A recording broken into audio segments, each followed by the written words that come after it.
வணக்கம் ஓவியா. நீலகிரி மாவட்டம் கோத்தகிரி அருகே உள்ள ஈரடா பகுதியில் தனியார் தேயிலை தோட்டம் அதிகமாக உள்ளது.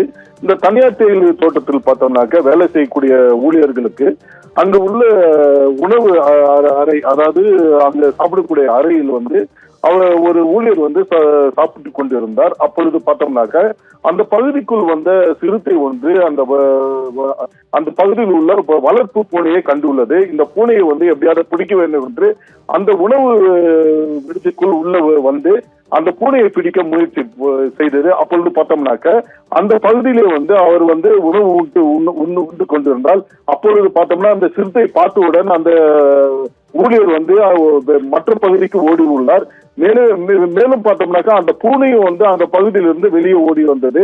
உடனடியாக அந்த சிறுத்தையும் அந்த பூனையை பிடிப்பதற்காக வெளியே ஓடி வந்தது. இதனால் பார்த்தோம்னாக்க அந்த உணவு உண்டு கொண்டிருக்கும் ஊழியர் அந்த மற்ற பகுதிக்கு சென்றதால் அந்த சிறுத்தையிடமிருந்து அவர் தப்பிக்கப்பட்டுள்ளனர். மேலும் பார்த்தோம்னா இந்த சிறுத்தையோட காட்சி தற்போது வெளியாகி உள்ளது.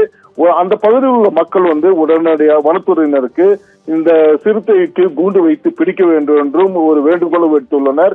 தற்போது அந்த பகுதிக்கு வனத்துறையினர் அந்த பகுதிக்கு வந்துள்ளனர். இந்த சிறுத்தை எங்கிருந்து வந்துள்ளது, இந்த சிறுத்தை தற்போது அந்த பகுதியில் உள்ளதா என்று தற்போது ஆய்வு மேற்கொண்டு வருகின்றனர். மேலும் பார்த்தீங்கன்னாக்க இந்த சிறுத்தையானது இந்த பூனையை பிடிப்பதற்காகவே அது ஒரு நோக்கத்தில் இருந்தது காரணத்தினால் இந்த ஊழியர் தப்பித்துள்ளனர். இந்த ஊழியர் வெளியே வந்ததனால் அந்த ஒரு அதிர்ச்சியில் தற்போது உள்ளார் ஓவியா.